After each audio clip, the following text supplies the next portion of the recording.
마태복음 18장 5절부터 10절까지 말씀 제가 봉독하도록 하겠습니다. 5절 또 누구든지 내 이름으로 이런 어린아이 하나를 영접하면 곧 나를 영접함이니 누구든지 나를 믿는 이 작은 자 중 하나를 실족하게 하면 차라리 연자 맷돌이 그 목에 달려서 깊은 바다에 빠뜨려지는 것이 나으니라. 실족하게 하는 일들이 있음으로 말미암아 세상에 화가 있도다. 실족하게 하는 일이 없을 수는 없으나 실족하게 하는 그 사람에게는 화가 있도다. 만일 내 손이나 내 발이 너를 범죄하게 하거든 찍어 내버리라. 장애인이나 다리 저는 자로 영생에 들어가는 것이 두 손과 두 발을 가지고 영원한 불에 던져지는 것보다 나으니라. 만일 내 눈이 너를 범죄하게 하거든 빼어내버리라. 한 눈으로 영생에 들어가는 것이 두 눈을 가지고 지옥불에 던져지는 것보다 나으니라. 삼가 이 작은 자 중에 하나도 없인 여기지 말라. 너희에게 말하노니 그들의 천사들이 하늘에서 하늘에 계신 내 아버지의 얼굴을 항상 배웠느니라. 아멘. 말씀의 제목은 5절 말씀을 근거로 해서 주의 이름으로 어린아이를 영접하라. 주의 이름으로 어린아이를 영접하라. 이런 제목으로 하나님의 말씀을 증거하겠습니다. 5절 말씀 다시 읽어보면 또 누구든지 내 이름으로 이런 어린아이 하나를 영접하면 곧 나를 영접함이니 그랬습니다. 누구든지 내 이름으로 주의 이름으로 영접하라 그랬습니다. 주님의 이름으로 영접하라는 것은 어떤 뜻이냐면 주님의 인격으로 영접하라는 것입니다. 인격으로. 이름은 인격을 상징합니다. 우리가 아무개를 부를 때 그 사람의 어떤 인격과 성품을 이름에 반영하는 경우들이 많잖아요.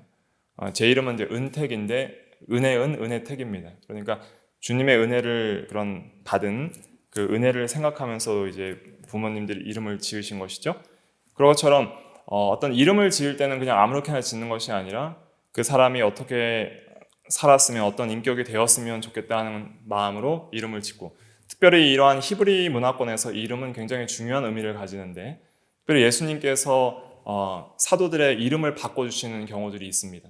그럴 때에는 그 인격을 그렇게 만들어 가시겠다는 의미로 바꿔주시는 거예요. 예를 들면은 그 베드로는 이제 반석이라는 이름이죠. 원래는 이름이 시몬이었어요. 시몬인데 시몬에게 베드로라는 이름을 더하셨어요. 베드로는 반석이라는 이름이죠. 그러니까 반석과 같은 이러한 굳건한 믿음, 요동하지 않는 그러한 믿음의 사람, 그런 믿음, 굳건한 믿음을 가지는 인격, 신앙 인격을 가지게 해주시겠다는 의미로서 그런 이름을 지어주시는 것이죠. 그렇다면 이름은 인격을 나타내는데, 그래서 예수님의 이름으로 영접하라는 것은 예수님의 인격을 닮아서 영접하라는 거예요. 그러니까 우리가 어린아이 하나를 영접하려면은 예수님의 인격을 닮지 않으면은 영접하기가 힘들다는 것이죠. 여기서 어린아이는 누구를 상징하는가? 특별히 이 세 종류의 사람을 의미합니다. 먼저는 실제 나이가 어린 아이를 의미하기도 합니다. 그래서 오늘날은 이제 주일학생들, 이렇게 유초등부나 이렇게 어린 아이들 있잖아요. 그런 아이들을 의미하기도 하고, 또 둘째는 믿음이 어린 사람을 의미하기도 합니다. 그래서 아직 새신자나 초신자, 이제 믿은 지 얼마 되지 않은 막 이제 거듭난 그리스도인들. 그래서 주님은 믿지만은 아직 진리의 말씀을 많이 배우지 못하고 또 어떻게 살아야 되는지를 잘 모르는 사람들. 그래서 어린아이들은 좀 쉽게 이 이성적인 판단을 하지 못하고 이제 감정에 많이 치우치는 경우들이 많이 있잖아요. 그것처럼 우리가 믿음이 어릴 때에는 쉽게 우리의 인간의 감정에 따라서 그렇게 움직일 수 있는 때들이 많이 있습니다. 그래서 어린아이들을 귀하게 여겨야 되는 거예요. 그리고 또 어린아이들을 잘 영접하는 것이, 그것이 바른 성도의 자세라는 것을 알 수가 있는 것이죠. 또 세 번째로는 어린아이는 이 자기를 낮추는 겸손한 믿음을 가진 그런 장성한 성도를 가리키기도 합니다. 그러니까 우리가 이제 추구해야 될 신앙은 정말 겸손한 신앙, 어린아이와 같은 신앙, 즉 예수 그리스도의 인격을 닮은 신앙이죠. 나는 마음이 온유하고 겸손하니 내게 와서 배우라 그랬잖아요. 예수님처럼 겸손한 인간은 없으셨습니다. 그는 하나님과 본체 동등되시지만은 자기를 비워 낮추어서 사람의 형상을 가지시고 그리고 하나님 아버지께 죽기까지 충성하신, 한 번도 하나님 아버지와 또 부모에게 거역하거나 공경하지 않거나 대드는 것이 없이 온전히 순종하고 겸손히 행했던 분이, 이 세상에 유일하게 교만의 죄를 짓지 않았던 유일한 분이 바로 예수님입니다. 그러니까 그런 예수님의 인격을 닮아갈 때에 우리가 참으로 하나님 앞에 바로 살아갈 수 있고 또 다른 사람을 우리가 영접할 수가 있어요. 왜 우리가 다른 사람을 영접을 못합니까? 영접을 못하니까 내 마음에도 천국이 이루어지지 않고 그 사람 안에도 천국이 이루어지지 않고 교회에서도 서로가 서로를 영접하지 못하니까 이 하나님의 나라가 이루어지지 않는 거예요. 거기에는 시기와 질투와 미움과 다툼과 업신여김과 교만들이 가득한 것이죠. 지금 18장 1절부터 나오는 제자들의 상태가 그랬다는 거예요. 서로가 교만하여서 자기를 높이려 하고 남보다 자기를 더 낮게 여기고 남 위에 자기를 높이고 그렇게 교만한 마음을 가지고 다른 사람을 멸시하고 받아들이지 못하니까 그들 마음 가운데 천국이 이루어지지 못하고 있는 것이죠. 그렇기 때문에 예수님께서 너희가 어린아이와 같이 되지 않으면 결단코 천국에 들어가지 못하리라고 굉장히 강한 어조로 말씀을 하신 거예요. 천국은 그런 자들의, 교만한 자들의 것이 아니라는 것을 말씀하시는 것이죠. 물론 천국은 우리의 신앙적인 체험과 우리의 행위에 있지는 않습니다. 제가 저번 시간에 말씀드렸듯이 천국을 현재 경험되지 않으면 미래에 들어갈 보장이 없다고 말씀드린 거는, 그것은 현재 경험되는 그 체험이 곧 우리의 구원을 결정한다는 의미는 아닙니다. 예수님께서 이렇게 강하게 말씀하신 것은 진짜 구원받은 성도들은 반드시 이러한 천국을 누리는 경험이 있어야 함을 말한 것이죠.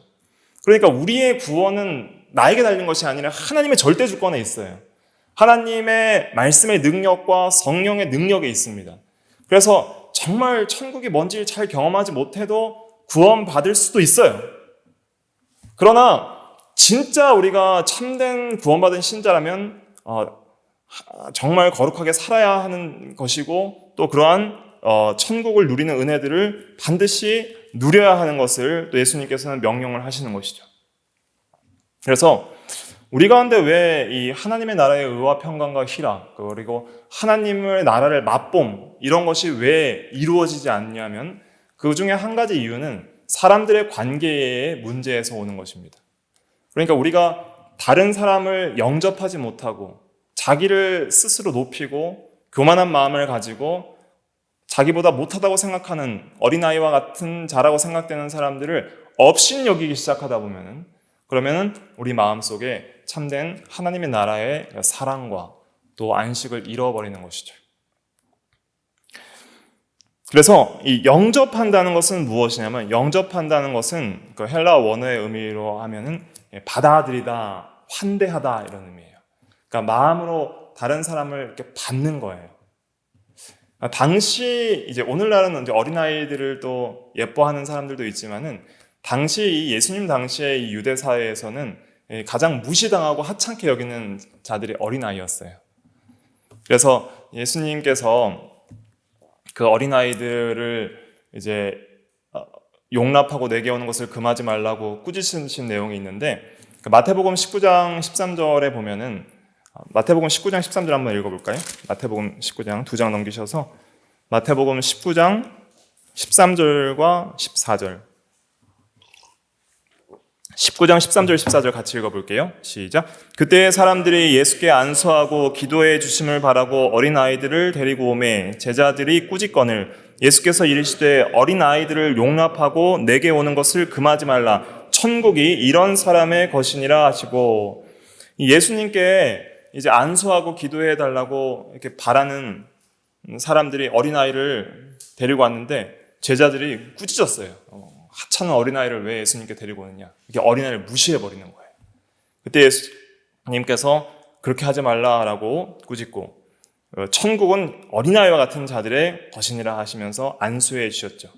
그래서 이러한 태도들이 있었다는 것이죠. 어린아이들을 무시하는 태도들. 왜냐하면 아직 가난하고 별 볼 일 없고 힘이 없고 하찮은 그러한 존재로 여긴 그러한 당시의 이 교만한 어른들의 마음에서 나온 태도이다 할 수가 있겠습니다. 그래서 오늘날도 우리가 이 사람들과의 관계에 있어서도 특별히 교회 내에서, 특별히 여기서는 믿는 자들 내에서 말하는 거예요.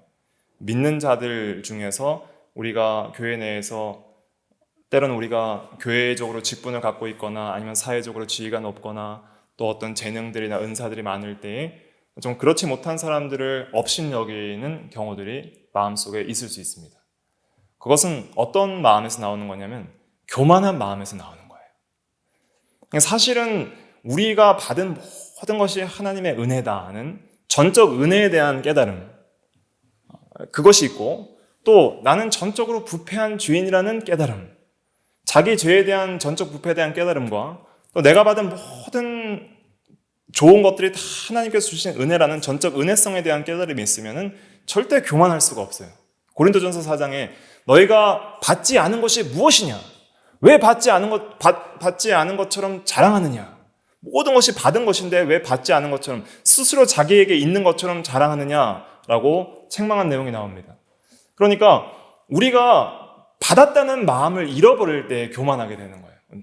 내가 내 힘과 능력으로 내 지혜로 이런 일들을 했다라고 생각할 때에는 교만한 마음들이 나오는 것이죠. 사도들 가운데 그런 마음들이 있었다는 것이죠. 베드로는 칭찬을 받았죠.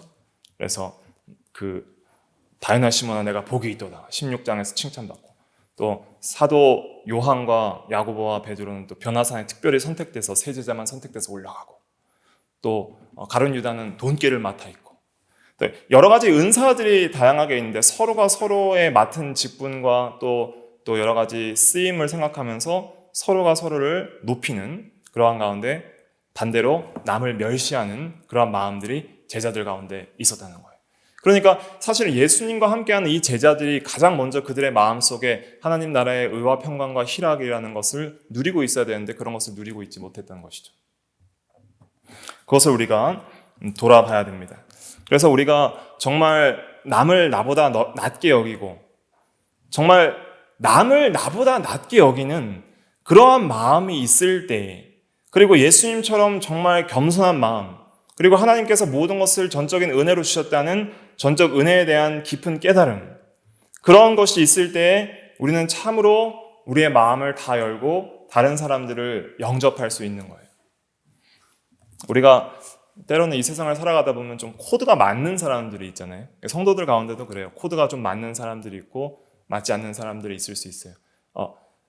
그렇지만 그것은 성격의 차이와 은사의 차이와 여러 가지 자라온 환경의 차이와 그런 것들 때문에 그런 것들이 없을 수는 없어요. 없을 수는 없지만은 그럼에도 불구하고 나와 좀 코드가 맞지 않고 나와 좀 생각이 좀 다르고 진리 문제가 아닌 부분에 있어서 좀 나보다 좀 부족한 부분이 있다는 생각 때문에 다른 사람을 멸시하거나 그 사람 위에 자기를 교만하게 생각을 하고 남보다 나를 낮게 여기는 생각이 들 때에는 다른 사람과의 관계에 있어서 그 사람을 업신여기기가 쉬운 것이죠.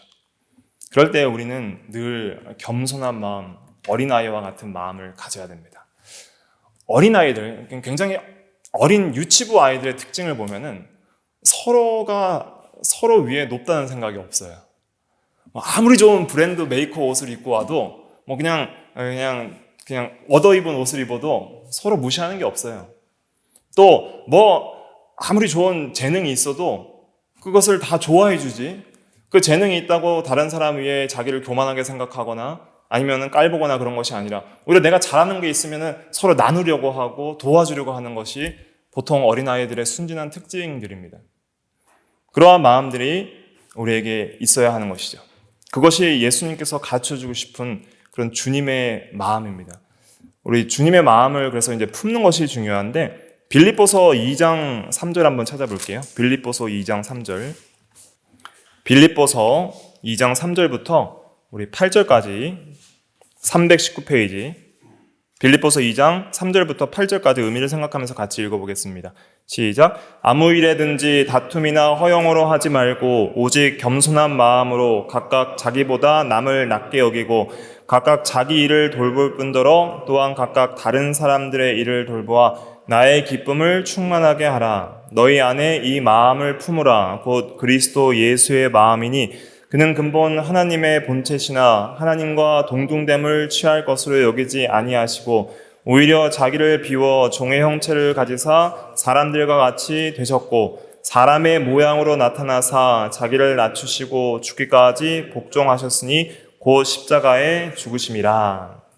그래서 이 마음을 품으라 5절에 곧 그리스도 예수의 마음이니 겸손한 마음을 품으라는 거예요. 그 겸손에 대해서 3절에 잘 설명하고 있죠. 3절에 보면 아무 일에든지 다툼이나 허용으로 하지 말고. 왜 다투나요? 서로 교만한 마음을 가지고 자기를 남보다 낮게 여기기 때문이죠. 그래서 오직 겸손한 마음으로 각각 자기보다 남을 낮게 여기라 그랬습니다. 다른 사람들을 살펴보면 반드시 자기보다 나은 면들이 분명히 있어요. 그런 것들을 보고 남을 낮게 여기고 자기와는 다르고 실제로는 좀 부족한 부분이 있다 하더라도 나도 전적으로 타락한 자인데 나에게는 하나님의 은혜 때문에 그러한 은혜로 말미암아 이런 좋은 면들이 있는 줄 알아야 되는 거예요. 그러니까 받았기 때문에 있는 거예요. 남에게 없는 것 때문에 내가 있다고 교만해서는 안 되고 내가 받은 것 은혜에 감사하면서 다른 사람도 그런 은혜에 참여할 수 있도록 이끄는 것이 그것이 참된 천국의 모습이고 교회의 모습이라는 것이죠. 그래서 4절에 보면 자기 일을 잘 돌볼 뿐 아니라 자기 일도 잘 해야 되지만 다른 사람의 일도 잘 돌보라는 거예요. 어린아이들을 잘 인도해서 이렇게 장성하게 하는 것처럼 그러한 연약한 지체들을 더 잘 돌보고 또 그럴수록 자기는 더 어린아이와 같은 낮아지는 마음을 가지라는 것이죠. 그것이 우리 주님께서 원하시는 그러한 마음이고 천국의 세계입니다. 천국은 어떤 것인가? 섬기는 자가 큰 자인 곳이 천국이에요. 낮아지는 자가 큰 자, 섬기는 자가 큰 자가 천국입니다. 자기를 낮추는 자가 천국에서 큰 자라고 그랬잖아요. 그러니까 우리가 교회에서도 낮아지는 사람이 큰 사람이에요. 다른 사람을 섬기고 또 다른 사람을 위해 희생하고 봉사하고 또 위에서 기도해주고 어려울 때 도와주고 그런 사람들이 정말 큰 자예요. 그런 사람들은 영원한 하나님의 나라에서도 큰 자가 될 것입니다.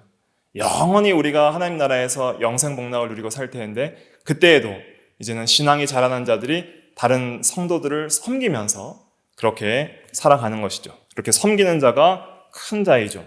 그 중에 가장 큰 자는 누구예요? 예수님입니다. 예수님은 하나님이시면서도 동시에 사람의 모양으로 낮아지셔서 제자들의 발을 씻기시고 그 다음에 많은 사람을 위한 대속물로 자기 자신을 내어주시는 데까지 자기의 생명을 다 내어주시기까지 다른 사람을 섬기셨으므로 그것은 가장 큰 희생과 섬김이므로 예수님은 천국에서 가장 큰 자예요. 그러니까 이 섬김에는 뭐가 따르냐면 반드시 희생이 따릅니다. 자기 부인이 따라요. 자기 사랑을 버리는, 욕심을 버리는 것, 자기를 사랑하는 것을 버리고 남을 내 몸과 같이 사랑하는 그 사랑에서 나오는 것이 섬김이에요. 근데 그 섬김을 통해서 우리는 뭘 알 수 있냐면 예수 그리스도의 구속의 은혜를 알 수 있는 거예요. 예수 그리스도의 십자가의 죽으심은 죄인을 위한 섬김이셨고 죄인을 위한 낮아지심이셨고 죄인을 구원하기 위한 그러한 희생과 겸손과 사랑이셨던 것이죠. 그럼 예수님께서 나를 위해서 그렇게 낮아지시고 나를 위해서 섬기시고 발을 씻듯이 우리의 죄를 씻어주셨다면 우리도 다른 사람을 위하여 낮아지고 섬겨야 하는 것이 마땅하다는 것이죠. 그것이 참된 하나님의 나라라는 것이죠. 그것을 예수님께서 가르쳐주고 싶으셨던 것입니다. 그래서 나는 섬김을 받으러 온 것이 아니라 오히려 섬기러 왔고 내 목숨을 많은 사람의 대속물로 주기 위해 왔다고 또 말씀을 하셨던 것이죠. 한번 찾아볼까요? 마태복음 20장 26절 신약성경 34페이지입니다. 34페이지 마태복음 20장 26절부터 28절까지 의미를 생각하면서 같이 읽어볼게요. 시작. 너희 중에는 그렇지 않아야 하니 너희 중에 누구든지 크고자 하는 자는 너희를 섬기는 자가 되고 너희 중에 누구든지 으뜸이 되고자 하는 자는 너희의 종이 되어야 하리라. 인자가 온 것은 섬김을 받으려 함이 아니라 도리어 섬기려 하고 자기 목숨을 많은 사람의 대속물로 주려 함이니라. 예수님께서 가르쳐주고 싶으셨던 것은 이겁니다. 나의 사역의 핵심은 섬김과 또 희생이다. 그것을 통해서 다른 사람을 생명을 구하는 이 일을 하는 것이다. 그걸 통해서 천국을 가져온다는 거예요. 천국은 예수님의 구속을 통해서 가져와지는 거예요. 그 희생을 통해서 가져와지고 그 섬김 속에서 정말 하나님의 나라의 의와 평강과 희락이 인간들 관계 속에서도 회복되는 것이 바로 교회를 통해서 회복이 되는 것입니다. 그래서 참된 교회의 성도들은 싸우거나 다투거나 시기하거나 질투하면 안 되는 거예요. 왜 교회가 욕을 먹습니까? 그것은 그러한 인간관계 속에서 이 바른 섬김의 자세와 희생의 자세와 겸손의 자세가 나오지 못하고 주님을 닮지 못하는 그러한 거룩한 열매들이 나오지 못하기 때문에 교회가 욕을 먹는 거예요. 그러니까 다른 사람들에게 비방거리가 되고 그리스도의 이름에 욕이 돌아가는 것이죠. 그러나 우리는 절대 그렇게 하지 않도록 힘을 써야 되고 혹시라도 내 마음에 항상 교만한 마음이 들어올 때마다 회개해야 됩니다. 왜냐하면 가장 교만해야 마땅한 분이 예수님이에요. 예수님은 교만해도 되시는 분이에요. 그렇지만은 우리를 위해 낮아지셨어요. 그렇다면 우리가 예수 그리스도로 말미암아 구속받은 성도는 예수님과 같이 되게 하시려고 구원해 주신 거예요. 예수님을 본받게 하시려고 그리스도를 닮게 하시려고 우리를 구원해 주신 거예요. 교만하게 살려고 구원해 주신 것이 아니라 그리스도를 닮아서 낮아지고 희생하는 그러한 삶을 살게 하시려고 우리를 구원해 주신 것이죠. 구원의 목적이 거기에 있다는 것을 안다면은 우리는 그리스도의 은혜를 깊이 깨닫는다면은 우리는 항상 은혜에 감사하고 겸손한 신앙을 가지고 또 다른 사람을 섬기는 자리에 들어가는 우리가 다 돼야 되는 것입니다. 그런데 만약에 그렇게 하지 못한다면 우리가 교만한 마음을 가지고 다른 사람을 업신여긴다면 어떤 문제가 발생하느냐? 다른 사람을 실족하게 하는 죄를 짓게 됩니다. 실족하게 하지 말라는 이제 말씀을 6절부터 하고 있습니다. 6절과 7절 같이 한번 읽어보겠습니다. 6절과 7절 시작. 누구든지 나를 믿는 이 작은 자 중 하나를 실족하게 하면 차라리 연자 맷돌이 그 목에 달려서 깊은 바다에 빠뜨려지는 것이 나으니라. 실족하게 하는 일들이 있음으로 말미암아 세상에 화가 있도다. 실족하게 하는 일이 없을 수는 없으나 실족하게 하는 그 사람에게는 화가 있도다. 실족하게 한다는 말은 무슨 말이냐면 이제 걸려 넘어진다 이런 뜻이죠. 실족이라는 것은. 그런데 이 실족이라는 그 원어의 의미는 이제 걸려 넘어지다 이런 뜻도 있어요. 가다가 어떤 나무뿌리나 어떤 돌에 걸려서 넘어진다는 그런 의미인데 그것이 상징하는 진짜 의미는 무엇이냐면 죄에 빠지게 한다 이런 의미가 있는 거예요. 실족하게 한다는 것은 죄를 짓게 한다 이런 뜻입니다. 죄에 빠진다 이런 뜻이에요. 그러니까 우리가 걸려 넘어지는 것처럼 우리가 죄악에 빠져버리는 거예요. 죄악에 걸려 넘어지는 거예요. 그래서 나를 믿는 자 중 하나를 실족하게 하면 그랬잖아요. 그러니까 나를 믿는 이 작은 자, 그래서 성도에겐 성도인데 좀 어린아이와 같은 성도, 좀 연약한 성도, 초신자, 또 주일학생들 이러한 자를 특별히 이제 상징적으로 말하는 것인데, 성도를 실족하게 하는 그러한 죄를 짓지 말라는 거예요. 근데 왜 우리가 성도를 실족하게 하죠? 인간관계에 있어서 가장 성도를 실족하게 하는 이유는 무엇이냐면 교만하기 때문입니다. 우리가 교만한 마음을 가지고 다른 사람을 품어주지 못하고 영접하지 못하고 사랑하지 못하고 다른 사람을 섬기지 못하고 낮아지지 못하고 하다 보니까 다른 사람을 쉽게 이제 업신여기게 되는 거예요. 그러니까 업신여김은 그러한 교만한 마음에서 자연스럽게 표정과 마음과 말과 행동에서 나오는 거예요. 그럴 때에 다른 사람들은 실족하게 되는 것이죠. 또 교회가 이렇게 교만하고 죄를 짓고 나가면 믿지 않는 자들도 실족하게 되는 것이죠. 교회에 아예 마음을 닫아버리는 그러한 일들을 하게 되는 것입니다. 특별히 6절에서 이 믿는 자, 나를 믿는 이 작은 자 중 하나를 실족하게 하면 그것이 얼마나 크고 무서운 죄냐면 차라리 죽는 게 낫다는 거예요. 연자 맷돌은 무거운 큰 맷돌이거든요. 그 맷돌을 목에 달고 깊은 바다에 빠뜨려지는 것이 나으니라 그랬습니다. 과거에는 이러한 사형법이 유대나 여러 나라에서 행해졌다고 합니다. 그래서 그렇게 이제 물에 빠뜨려 죽이는 그러한 사형 집행 형벌인데, 그러니까 실족하게 하는 죄를 짓는 차라리 육신적으로 죽는 게 낫다는 거예요. 죽는 게 차라리 실족하게 하는 죄를 짓는 것보다는 낫다. 이렇게 굉장히 지금 예수님께서 엄하게 계속 말씀하고 있는 거예요. 적당히 말씀해도 될 텐데 굉장히 엄하게 말씀하고 있다는 것은 굉장히 극단적으로 이 선을 긋고 경계를 하시는 거예요, 이런 죄들을. 왜냐하면 이러한 것들이 굉장히 무섭고 위험한 죄임을 예수님께서 알고 있기 때문에 우리에게 강하게 가르쳐 주시려고 이러한 말씀을 하시는 것이죠. 왜냐하면 예수 믿는 모든 자는 아무리 작은 자라 할지라도 그 예수를 믿는 모든 자는 누가 피 흘려 죽어주신 자예요? 예수님께서 피 흘려 죽어주신 자예요. 예수님께서 자기 몸처럼 사랑하시는 자예요. 자기 몸처럼 귀하게 여기시는 자고, 예수님께서 몸버려 피 흘려 죽어주신 그 자를 우리가 죄악에 넘어지게 하고 실족하게 한다면은 그것은 얼마나 큰 죄인가 하는 것을 깨닫게 해주시는 것이죠.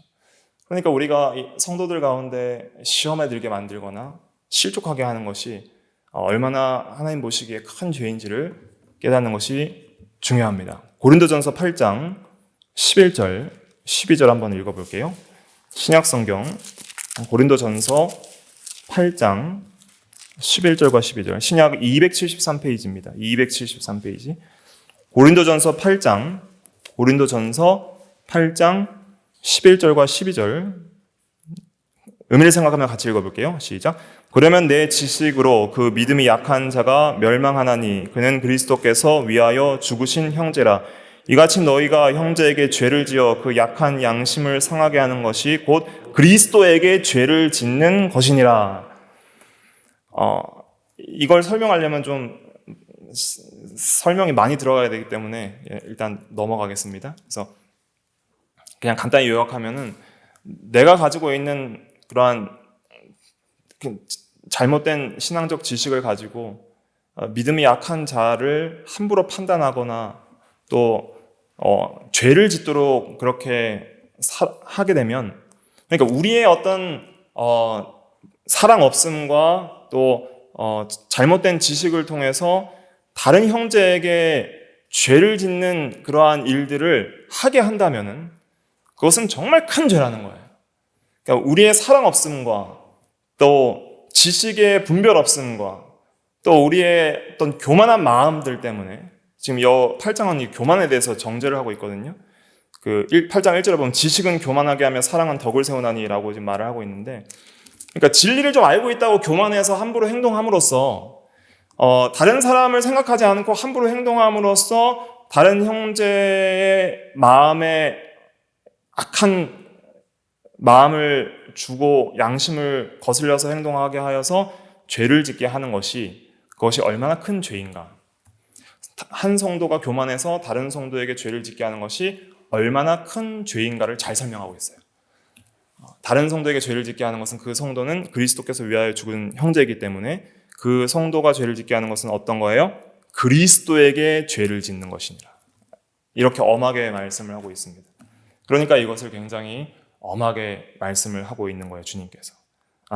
우리가 성도를 실족하게 하고 또 죄를 짓게 하고 시험에 들게 하는 것은 예수 그리스도께서 피 흘려 죽으신 형제를 실족하게 하는 것이고 그리스도에게 죄를 짓는 것이다. 왜냐하면 모든 성도는 그리스도의 뭐예요? 몸이기 때문입니다. 그리스도는 우리의 머리이기 때문이에요. 그래서 사도 바울이 교회를 핍박하고 믿는 자를 잡아옥에 가두고 죽이려 할 때 예수님께서 사도행전 9장에 나타나셔서 뭐라고 하셨죠? 사울아 사울아 네가 어찌하여 나를 핍박하느냐? 주여 누구시니까? 나는 네가 박해하는 예수라. 이렇게 말씀을 하시는 거예요.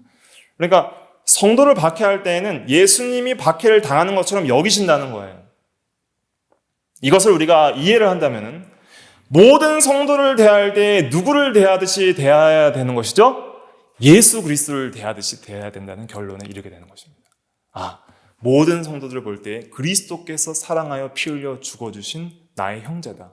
그리고 주님의 몸이다. 그렇다면 그리스도를 대하듯이 우리가 모든 성도를 대해야 한다는 것을 깨닫게 되는 것입니다. 실족하게 하는 일이 없을 수는 없으나 실족하게 하는 그 사람의 화가 있도다 그랬습니다. 그래서 우리가 연약하기 때문에 각자가 다 살아가다 보면 뜻하든 뜻하지 않든 실족하게 하는 일들이 있을 수 있어요. 저도 교역자로서 성도를 실족하게 하는 일들이 몇 번 있었는데, 특히 이제 어떤 일이 있었냐면은 좀 큰 교회에 있을 때 인사를 다 못 드린 경우들이 있어요. 그러니까 사실은 제가 인사를 안 하고 싶어서 안 한 건 아니에요. 그런데 막 워낙 바쁘게 부교육자 생활을 하다 보니까 뭐 차량 운행도 해야 되고 부서 활동을 이리저리 뛰어다니니까 때로는 잘한다고 했는데 그냥 무표정하게 모르고 무심코 지나간 일들이 있잖아요. 사실은 그것도 제가 사려 깊지 못한 것이죠. 더 사려 깊게 성도들을 살피고 인사를 잘 드려야 되는데 그렇지 않으니까 강도사가 돼서 도도하다고, 그래서 시험에 들어가지고 교회를 안 나오시겠다고 하시는 분이 있어서 찾아가서 막 용서를 빌고 그렇게 한 적이 있습니다. 그러니까 우리가 원하든 안 원하든, 또 사실 도도한 것도 있었을 거예요. 제 마음에 청년의 어떤 도도함 때문에 그냥 내 생각만 하다 보니까 다른 사람에게 인사를 잘 하지 못하고 다른 사람을 섬기고 배려하는 부분에 있어서 우리가 실수를 할 수도 있는 것이죠. 그래서 우리가 실수해서 그런 경우도 있고 진짜 내가 교만하고 도도해서 그러는 경우들도 있고 할 때 우리는 회개하고 우리 주님의 구속의 은혜를 의지해서 돌이키고 그렇게 하면 사하심을 얻고 또 우리가 주님의 그 겸손한 마음을 본받기 위해서 힘을 써야 되는 것이죠. 그래서 이 회개하는 것을 또 이제 잘 가르쳐 주시는데 이제 빠르게 보도록 하겠습니다. 8절과 9절 우리 같이 한번 읽어볼게요. 8절과 9절 시작. 만일 내 손이나 내 발이 너를 범죄하게 하거든 찍어내버리라. 장애인이나 다리 저는 자로 영생에 들어가는 것이 두 손과 두 발을 가지고 영원한 불에 던져지는 것보다 나으니라. 만일 내 눈이 너를 범죄하게 하거든 빼어내버리라. 한 눈으로 영생에 들어가는 것이 두 눈을 가지고 지옥불에 던져지는 것보다 나으니라. 빼내버릴 정도로 회개하라는 거예요. 그러니까 잘라버릴 정도로 회개하라는 것입니다. 여기 보면 발과 손이 나오죠, 8절에는. 그리고 9절에는 눈이 나오죠. 어떤 의미일까요? 발과 손은 행동을 의미하는 것입니다. 행동. 손과 발로 행동으로 짓는 죄들을 단호하게 잘라버리라는 거예요. 그리고 눈은 어떤 죄를 의미할까요? 눈은 눈으로 어떤 죄를 지을 수 있어요? 눈으로 가장 크게 죄를 짓는 건 뭐예요? 째려보는 거예요. 째려보는 거. 이렇게 째려보는 거. 째려보는 것을 다른 이제 성경에서는 뭐라고 얘기하냐면 마가복음 7장 22절에는 그 질투라고 번역되어 있는데 원래 질투의 원어의 의미는 흘기는 눈입니다. 흘기는 눈. 악한 눈. 그러니까 악한 눈과 흘기는 눈으로 죄를 짓는 건 뭐예요? 마음속으로 짓는 것입니다. 그러니까 눈으로 죄를 짓는 것은 마음에서 계속 악한 생각들을 품는 걸 가리키는 거예요. 그러니까 눈을 통해서 죄악된 생각이 밖에서부터 들어오기도 하고 내 마음속에 있는 악한 생각들이 눈빛을 통해서 나가는 거예요.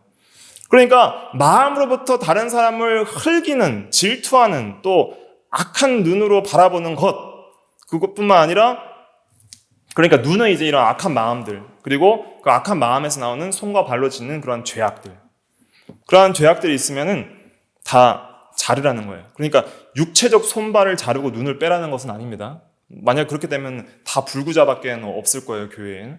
그러니까 마음속의 죄악들과 행동의 죄악들을 과감하게 잘라버리라는 거예요. 우리 가운데 버리지 못하는 죄들, 욕심, 자기 사랑과 또는 교만한 마음들, 이러한 것들을 이렇게 단호하게 자르듯이 버려야 한다는 거예요.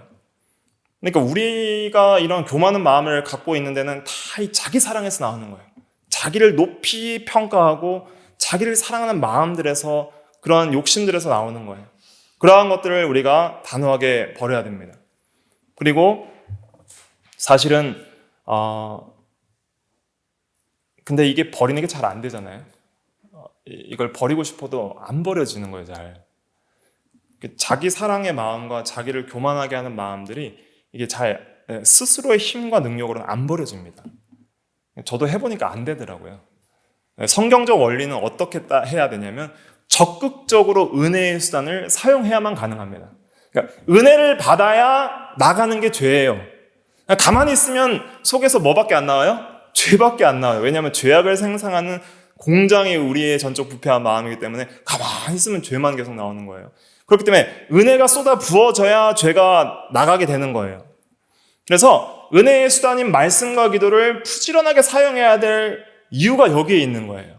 우리가 말씀을 읽고 묵상하지 않고 말씀을 생각하지 않고 또 기도하지 않으면 마귀와 죄에 질 수밖에 없어요.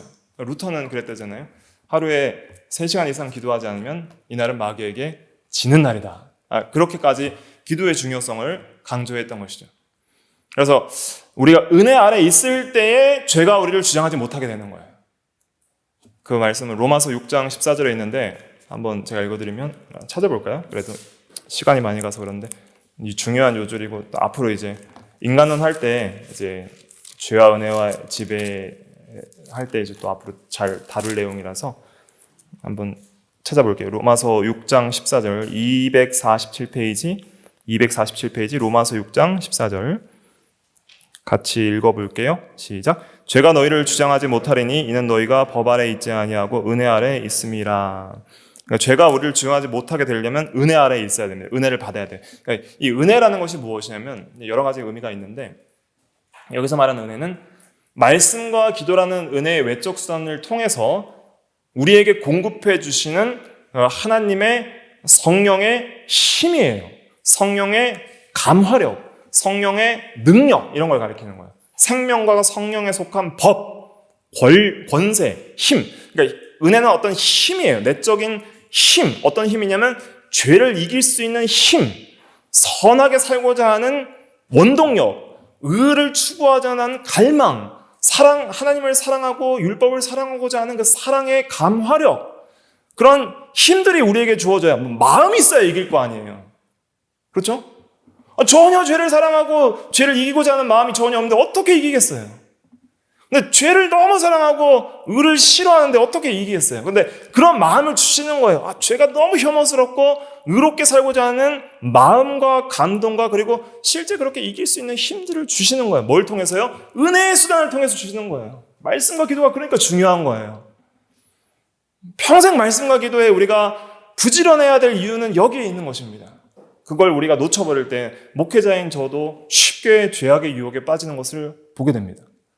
그렇기 때문에 날마다 우리는 평안할 날이 없어요. 항상 적극적으로 은혜의 수단을 통해서 말씀과 기도에 전념하고 믿음과 순종으로 반응할 때 하나님께서 그 놀라운 은혜의 감화력과 성령의 능력과 힘을 주시는 거예요. 그때서 비로소 이길 수 있는 거예요.